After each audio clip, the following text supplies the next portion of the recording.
Hey everybody, this is Steven from PopCultureMaven.com. We're back with this week's new comic book reviews. Kind of a small week. We've been hitting a lot of smaller weeks. I wouldn't say that there's not, there's only 11 books to review this week. It's kind of a catch-22. I mean, obviously the frustrating thing, for I know comic shop owners, especially Ryan, there's just not a lot of big titles coming out. So, but there are good ones, and I think that's the thing. And that's one of the reasons why I do these reviews is to help you, buy good comics and to avoid, the ones that really aren't worth your time and money. In quick news, San Diego Comic-Con just announced the Eisner judges, so you can go to Comic-Con's website, click under the Eisner's Awards, and you can read the bios of those judges. I wish them the best of luck. I've been there, done that. As a previous Eisner judge, it's a truly Herculean and thankless task. So good luck to them. I know there was a lot of good books that came out last year, so they've got a lot of reading ahead of them. Also, WonderCon's coming up in March. I know tickets are on sale right now, so if you live in the LA area, it's one of my favorite conventions. And a quick note, San Diego Comic Fest, which usually takes place usually in February. They're actually delaying it this year because they've had some logistical problems with the hotel where they normally have the convention. So that's going to be later this year, so I'll keep you up to date on when they announce those dates. Most likely it's looking like fall because, spring is obviously WonderCon, then San Diego Comic-Con's in July. So probably somewhere around maybe September, October. Hopefully we'll kind of see. It's I love that convention, love it a lot, and so look forward to when they do it. So let's get to new comics. Like I said, it's kind of a small week, not too bad. First up, we have Batman One Bad Day Bane #1, written by Joshua Williamson and Howard Porter. Now, before I get to the review, we've got to do it. Oh, look, it's Bane and Batman. We all love the guy who does the voice for Harley Quinn. You have to do it. Whenever you talk about Bane now, you have to do it in Bane voice. So with that out of the way. So what it is, I mean, these are these one-shots centered on, Batman villains, and they're done by completely different creative teams. So it kind of really allows them to tell stories that really, they don't take place in continuity per se. Like in the case of Bane, obviously they use continuity. Bane uses continuity because they, talk about him breaking, Batman's back and all that kind of stuff. So what it is now, he's kind of retired from being a villain. He's a wrestler in Mexico, and what it is the venom juice that makes him all big and puffy. He thought that it was done because he didn't want to use it anymore. He kind of wanted to live somewhat a normal life. And so there's this kid that comes and says, hey, somebody's making this again. And, so Bane's like, so he ends up going to Gotham and teaming up with Batman to find out where the venom formula is coming from. So Batman really doesn't want to team up, but he kind of needs to help because Venom has some leads on where this is being done, and so he does go to where the doctor who invented Venom. He's been working on a new version of Venom, and that's kind of the basic structure of the story. There is a lot of backbreaking in this story. I liked it. I think the interesting thing about this, and what I liked what Joshua Williamson did with the script, is he really gave Bane a character. I mean, he really, you kind of get to know Bane as like the guy under the mask, and that actually is, I really like that a lot, and I thought that was a good way to do it. I thought it was interesting having him and Batman team up because obviously, they neither one of them really want to team up, so there's kind of that yin and yang between them when they're doing this. And I'm a big fan of Howard Porter's artwork. It's really, really nice. It's a great detail. I loved his work on Scooby-Doo Apocalypse. That was that Hanna-Barbera line of reimagined Hanna-Barbera characters in DC Comics. He's really good artist, and he really there's some of these pages where the panels are like really tiny, and it's really, the art's really nice. This is another win for these One Bad Day books. So far they've been batting 100. I've liked them all. This one's really good, definitely well worth picking up this week. Next up we have Barbaric Hell to Pay #1. Written by Michael Morsi with artwork by Nathan Gooden. So this mini-series comes out of the last one. So Owen is in hell. So Soren and Steel are, trying to find him. They're trying to figure out how to get to hell to rescue him. So Soren, she's got the axe, and Steel, and then of course they run across these orcs, and then they run across another character, which I don't want to give that away. And she's also like, she knows where Owen is, and she might help them basically get to hell. And then towards the end of the book, Owen's in hell, and he's rescued by, once again, someone who I will not say. And so there's going to be an adventure of Owen in hell. So that's kind of interesting. I really like these books, and I also like the fact that they're doing them as miniseries and kind of one-shots. Because that way it kind of, they're able to tell these stories and then take breaks. Obviously, I figure in the case of Nathan Gooden, to give him a bit of a break so he can get started on the next one. But that way, they're kind of self-contained stories within the miniseries, but they do continue the overall story of Owen and the Axe and his team. Now, I would say it does help if you've read the previous miniseries, but I still think you can kind of come into this, without reading them and kind of get the gist. Morsi gives you enough to kind of like, okay, well, this happened and he's in hell. That's all you really need to know. And once again, I'm a really big fan of Gooden's artwork. This is a really good looking book. Vault has really kind of stepped up their game, where a lot of their titles are just really good. And I think they got exceptionally lucky with this, because the stories is really good. And then of course, Gooden's artwork is just absolutely fantastic. So if you're new to Barbaric, this will give you a good taste of the universe. I know there's trades of the previous miniseries, so if you like this, then check out the previous ones. But I did really enjoy this. Next up, we have Wasp #1, written by Al Ewing with artwork by Casa Nye. So what this is Janet Van Dyne, the original Wasp. And then it also has to do with Nadia, her daughter, who is also a Wasp, but we have two Wasps. And this story centers around the mystery of Janet's father, Vernon. He like disappeared. There was like this monster, and then they had to destroy it. That's kind of the crux of the story. I was actually kind of disappointed, because I did like Ewing's Ant-Man miniseries that he did recently. That was a lot of fun. This one just felt really, it's not that it was bad, it was just really basic. It was kind of a basic superhero story, and there really wasn't much I felt that really brought anything new to the table. It was a nice story and everything, but it was kind of okay. I was sitting there reading, and it's like, okay, this is nice, but was it compelling enough for me to continue to read? And unfortunately not. And once again, I'm not saying it's bad, and I really like Wasp's character. I just felt that this just didn't really have really a lot of meat on the bone on this one. Nice artwork. The artwork's nice. It's a good looking book. It's just kind of average. And once again, unfortunately, with so many books coming out, average just not going to cut it anymore. Next up, we have Nightwing 100, written by Tom Taylor, with Bruno Redondo, Scott McDaniel, Rick Leonardi, Eddie Barrows, Javier Fernandez, and Mikkel Janin on the artwork. Excuse me.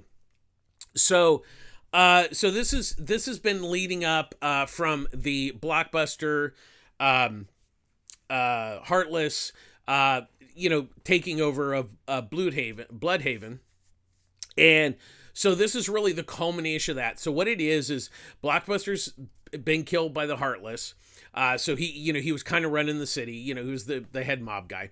And so Heartless goes into the prison and lets out, all the prisoners and says, hey, if you work for me, we can take over the city, blah, blah, blah, typical, villain stuff. And so Nightwing has to come and, kind of save the day. But the good thing is he has backup. The Titans come and help him. And it's a pretty basic story. I think a lot of it, what is nice about this particular issue is there's a couple things. First of all, they're really Taylor's really celebrating Nightwing as a character. That's first and foremost. This is kind of a wrap up of the storyline that they have started, back when Tom Taylor and Bruno Redondo took over the book.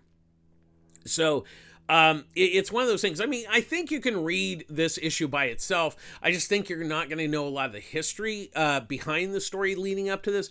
But the one nice thing is having all these artists that have been known for drawing Nightwing over the years to come back. I mean, obviously Bruno Redondo's the newest artist, but McDaniel, Leonardi, Barros, Javier Fernandez, and Janin, they've all had a hand in drawing Nightwing over the years. So it's kind of also a celebration of that, which is it's really nice. That's a really nice tip of the hat to the history visually of Nightwing.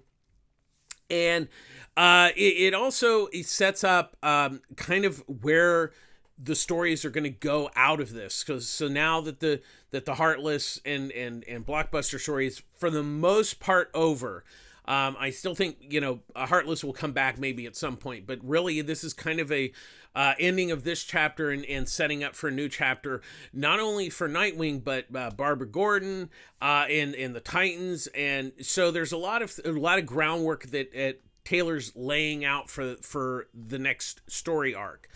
Which I really like. I'm a big fan of this book. I've really loved it ever since Taylor and Redondo have taken over the book. And this is just a nice treat to finish the storyline, but also to celebrate that it's 100 issues. And I always have to applaud when, especially like more so DC than anybody else, keeps the numbering original. Like when they took over the team, when Taylor and Redondo took it over, they did not get a number one. They kept the numbers going, which was kind of a bold move on DC's part. But it's been a big seller. I've really loved the book. If you haven't been reading it, shame on you, but this one you can read, and I'd say it will give you a good jump start on the next story arc, because that one will give you a fresh, kind of hopefully jumping on point. But definitely a must buy this week. Next up, we have Maniac of New York. Don't Call It a Comeback, number 1, written by Elliot Kalan with artwork by Andrea Mutai. So what this is the original Maniac Henry is dead, i.e. Jason Voorhees, let's be honest.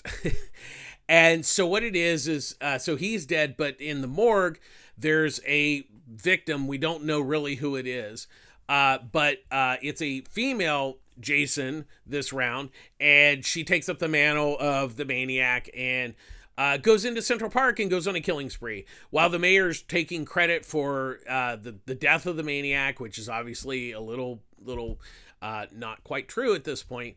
Look, these are just really simple, Friday the 13th type stories in New York. That's really what it is. It's not, I'm not knocking the book. It delivers exactly what it promises. It's basically a maniac with a machete just killing people left and right. And then there's also Gina, the detective, who's been trying to hunt, she's been hunting the Maniac, and of course now she's got a new case because there's a new Maniac. So that's what it is. I mean, once again, the stories are what they are. But really the big win has always been for these books of Mutai's artwork, which is really nice. It's painted artwork. It's really good looking. It's Jason in New York, just killing people left and right. That's all it is. And if that interests you, then once again, this is, even though it's continuing the story, this is a kind of a good jumping on point if you've never read the Maniac books. But they're a lot of fun. Like I said, if you're a big fan of like Friday the 13th, this is your book. Next up, we have Art Brut #2, written by W. Maxwell Prince, with artwork by Martin Morazzo. So what this is Arthur, who is able, he's in the real world, he's kind of like, I guess, autistic, you could say. But when he's able to go into the world of the paintings, because in the first issue, Mona Lisa has lost her smile. So there's this group who's trying to destroy art, and so so his wooden mannequin Manny goes with him, and then they take Margot in with her. She's the detective, to inside the painted world of and so they're in there, but also in the real world. So now Margot is, there's another case where there's a killing, in an art class. It's art class gone wrong, and there's one survivor, and she's like, well, who was the one who killed it? And she said it looked like Andy Warhol. So it's really interesting how Prince is taking these, not only artwork, but the artist, and kind of weaving it into this like wild story. It's the really big win for this book is Morazzo's artwork. This is just a visually like amazing book. And I like how, in a way, not that the style's different when you go into the art world, but it's much more vivid and colorful and wild. And in the world, the normal world, it's just, it's just kind of normal. So it's really an interesting book. I'm really digging it. I like the concept of like going into the art and how there's like a different world and stuff. It's really quite intriguing. I was really fascinated. I'm really fascinated by this book, and the second issue kind of did a nice job of building on that first issue, and continuing the story. So I think it's worth checking out. Next up, we have Nightclub #2, written by Mark Millar, with artwork by Juanan Ramirez. So, the interesting thing is the first issue was $1.99, and the second issue is $1.99. So, these are cheap books. Partially, apparently, because Mark Millar is using his Netflix money, because these comics are set up to be possible Netflix series. But anyways, so it's a cheap read. I'll give it that. So kudos for him for doing this cheap. So basically what it is Danny Garcia has been turned into a vampire by Detective Lascaris. And what Lascaris is doing is he wants to create, like, I guess you could say almost like a superhero team of vampires to go on missions and stuff. I mean, we don't really know what the end game of that is, because this issue really deals with Danny going to his friends, telling him he's a vampire, and then ultimately turning them into vampires to be part of this like super team. And so that's really what this issue is him convincing them and then turning them into vampires. So I wouldn't say that it's really moved the story a lot, but it moves it forward. Once again, it's a fine read. There's kind of the luchadora angle with him wearing the mask so he can go out during the day.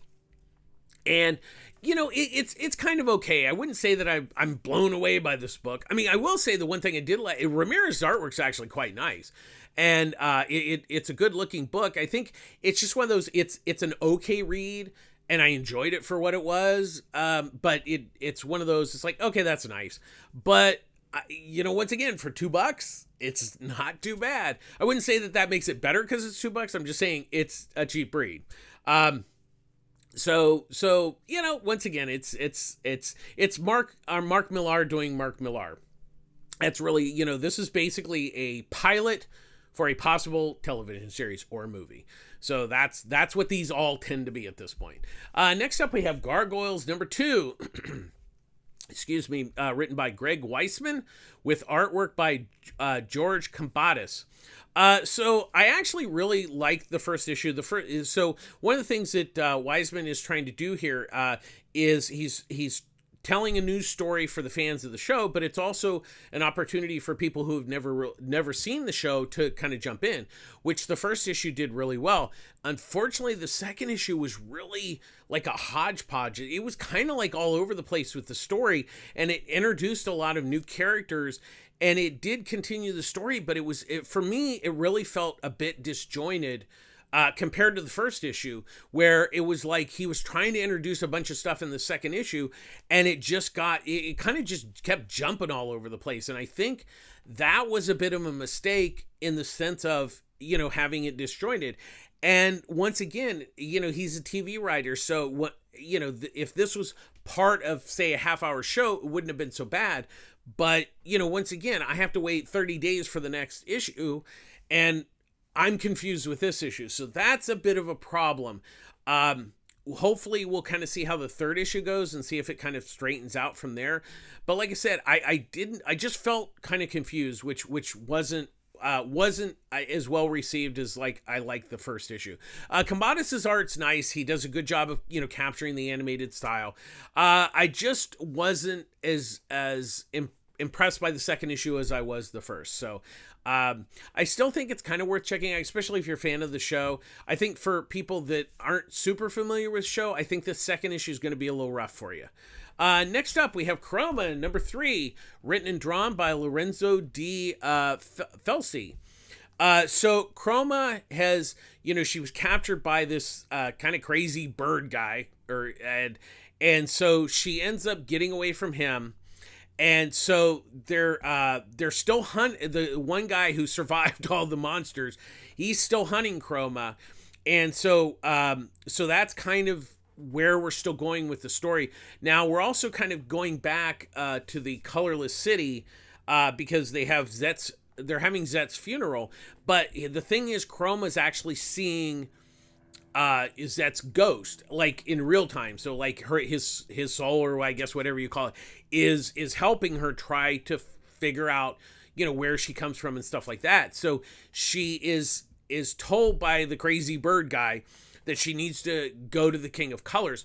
Now, it's very possible, we don't know yet, this might be her father, and this might have something to do with her finding out who she is and where she comes from. So that's really what this issue is kind of setting up to get to that next chapter in the story. Once again, I'm really digging this book. I mean, the story's really intriguing. I mean, the story's pretty basic, but it's once again, it's the way that DeFelci is telling this story. You don't have to have, it doesn't have to be original. Just tell the story well, and that's what he's doing here. But really, the artwork is just absolutely fantastic. Once again, I go back to the use of color. That includes, using black and white, because there's flashbacks to the city where everything's black and white and gray. It's really a gorgeous book. This has been a big surprise. I think the next issue is the last one, so we'll kind of see. But I'm really digging this book a lot. And next up, we have Stargirl, The Lost Children, number 3, written by Jeff Johns and with artwork by Todd Knock. So Stargirl and Red Arrow have, they found the island where the messages were coming from.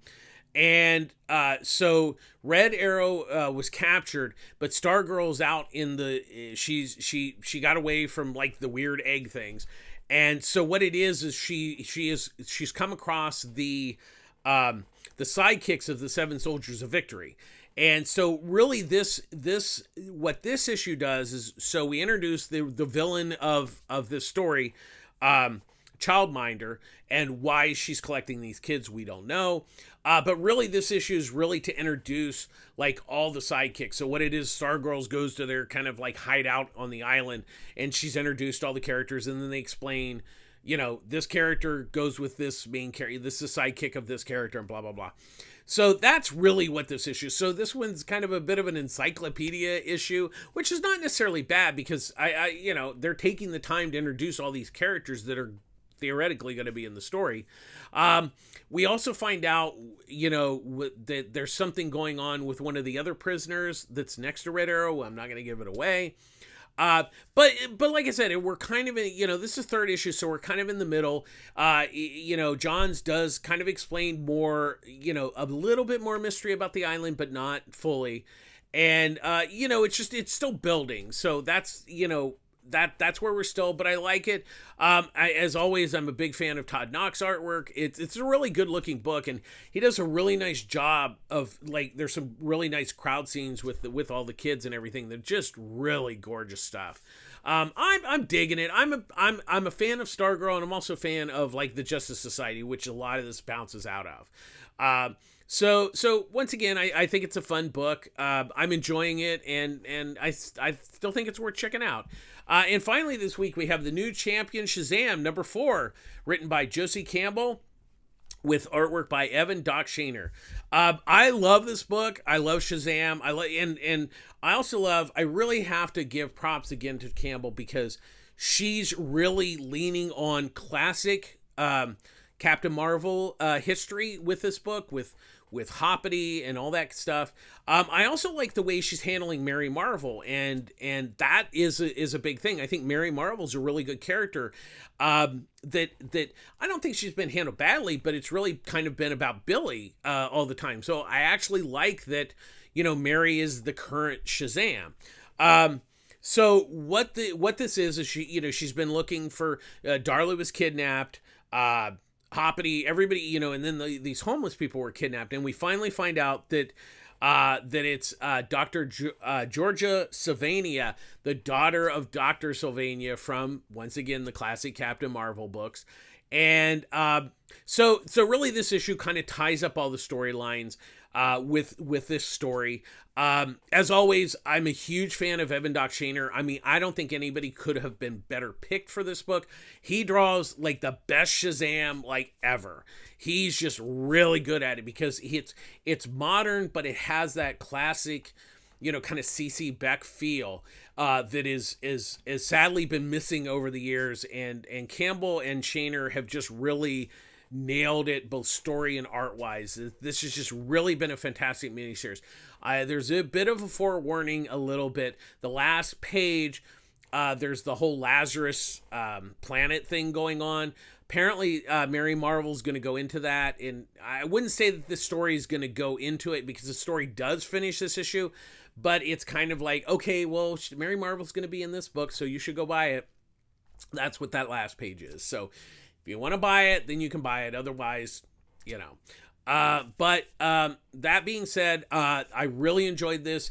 If you've missed any issues, I'm sure there'll be a trade paperback, and I really highly suggest it, especially if you're a fan of classic Captain Marvel. And if you're not, you should definitely go and find some of those. I would say the Jeff Smith series is based in that kind of thing.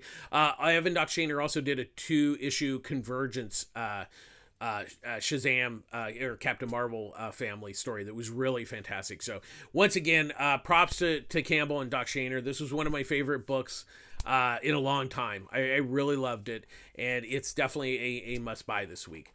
That's going to do it. As always, public service announcement. I get all my comics at Pulp Fiction Comics in Long Beach, California. Ryan Skinner runs a great store. There's Annie, Eduardo, Wendy, and Derek. Also, every Tuesday, as long as things don't go haywire, Ryan does an unboxing, so you can kind of see what new comics are coming out each week. He kind of talks about them, shows you like the variants and stuff. It's a lot of fun.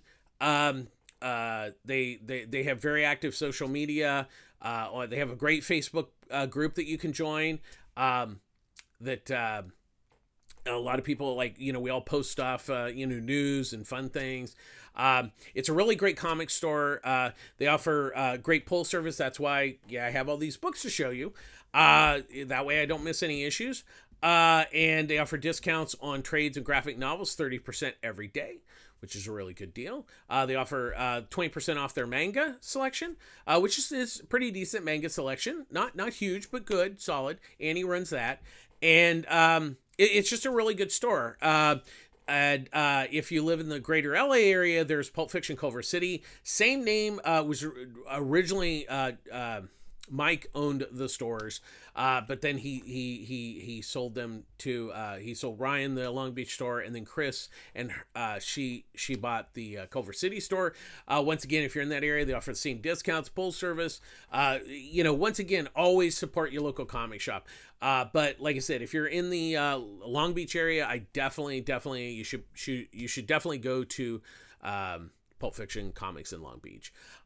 It's a great store, but support your local comic shop. Make sure you pick up your books that you order. And once again, it's really rough time for comic book stores, so definitely support your local comic shop store when you can. And as always, we end our program with be kind. Be kind. Being kind is doesn't cost anything. It's free. It's even cheaper. It's even cheaper than Nightclub at $1.99. But being kind, it's good for you. It's good for, helping, you'll make somebody's day by being kind. When you go, like when you go to the store, just say, hey, have a great day. Have a nice day. Thanks for helping. It really, it makes life better when you're kind to yourself and kind to others. So thanks for watching. As always, please like, subscribe, and share our YouTube videos. Comments are always welcome. You can find me on Twitter, Facebook, Instagram. I'm not doing TikTok right now because these take a lot of time as it is. Well, maybe down the future, but we'll see. But thanks for watching. As always, take care of yourselves. Read more comics. Support your local comic shop and be kind. That's all we got this week. Thanks for watching. This is Steven from PopCultureMaven.com signing off. We'll see you again next week. Take care of yourselves. Bye-bye.